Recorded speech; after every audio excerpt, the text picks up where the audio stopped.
आज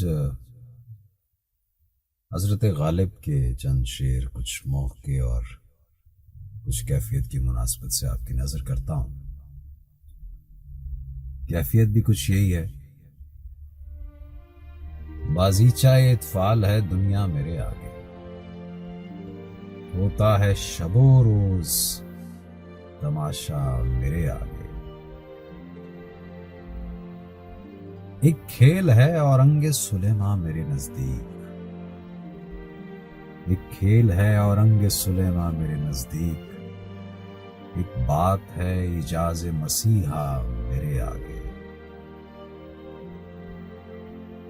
मत पूछ कि क्या हाल है मेरा तेरे पीछे, तू देख कि क्या रंग है तेरा मेरे आगे। ईमान मुझे रोके है जो खींचे है मुझे कुफ्र, ईमान मुझे रोके है जो खींचे है मुझे कुफ्र, काबा मेरे पीछे है कलीसा मेरे आगे।